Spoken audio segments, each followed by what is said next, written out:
When can you criticize a game?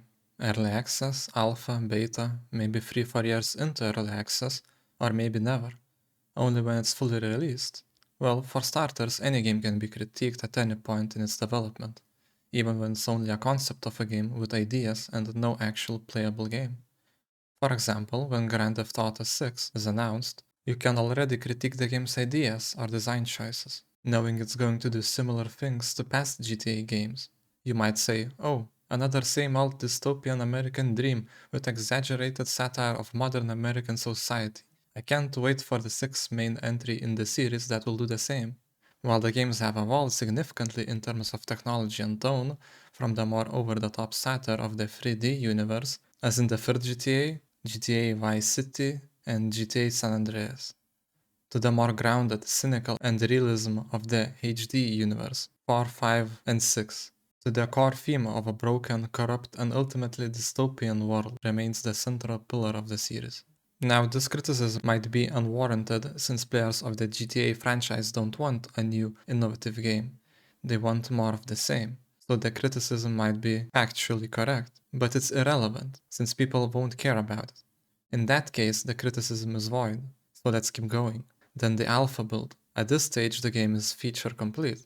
This means all the core mechanics, levels, and content are in the game, but it's likely very buggy, unpolished, and missing final art assets.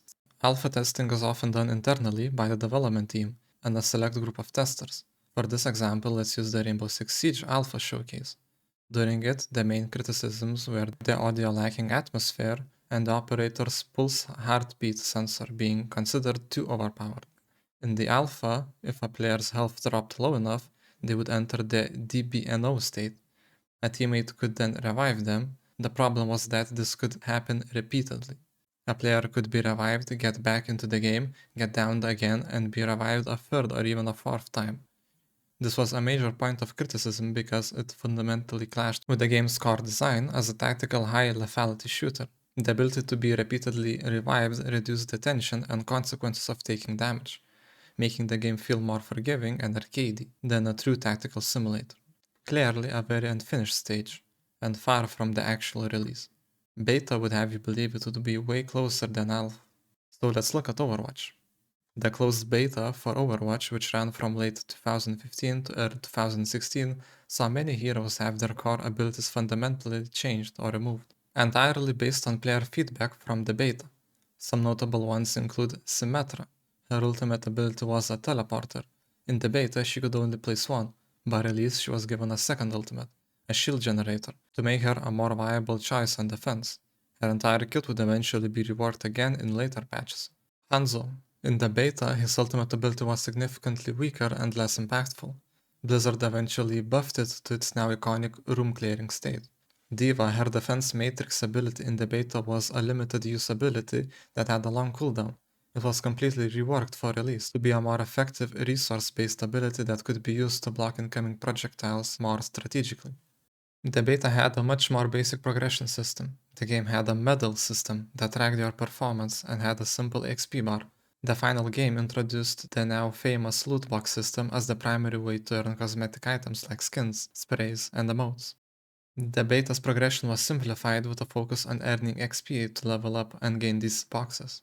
This is a stark contrast to games where a beta is essentially a glorified demo, designed to test server stability and generate hype. Overwatch's beta was a genuine test phase that directly led to major mechanical design overhauls.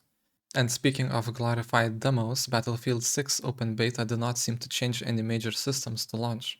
However, it lacked content. Most of the guns were not available, some systems were adjusted during the open beta, like the timer during the rush for the bomb timer being reduced by 15 seconds, and respawn timers being set to a flat 12 seconds, which significantly affects the pacing of the match. But moreover, the most important aspect were the huge battlefield maps that were absent with all the various vehicles and world building, which is literally the epitome and main thing everyone plays in every Battlefield game. However, it's absent from the game in open beta. So how can you critique a game when the main thing people love is not there yet? So coming next would be early access. If a beta is a testing phase, then early access is a release model.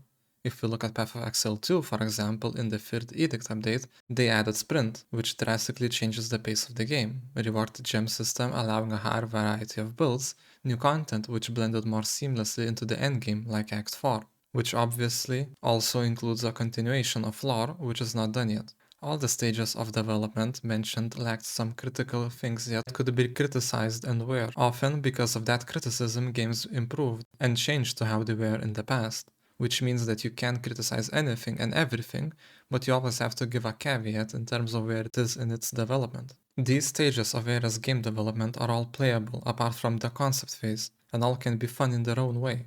But if you go to an alpha build of the game and critique the game in detail, rather than abstract things like unfinished systems, and everyone is aware of that, and it's not being obfuscated by promising some launch-ready game. If that's the case, I believe there is no issue whatsoever, and people should not be so hostile when someone points out that Path of Exile 2 lacks endgame improvements, and another comment points out it's still in early access.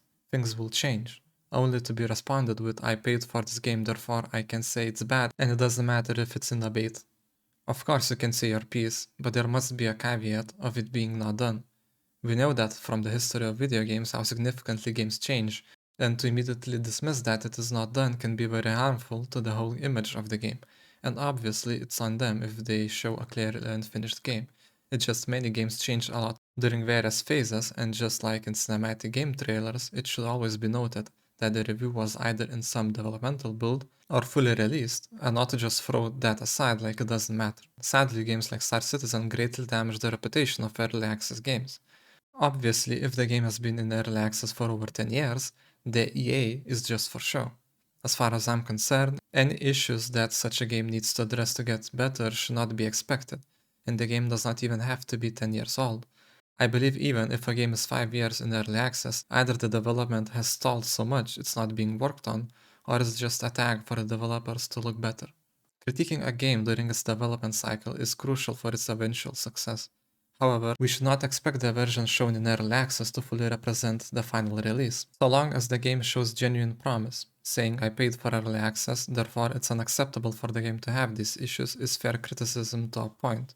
But if the game demonstrates clear merit, and the developers either have a strong track record or are new without one, that criticism should not define the game entirely. Instead, it should be expressed with some leniency, acknowledging the project's unfinished state.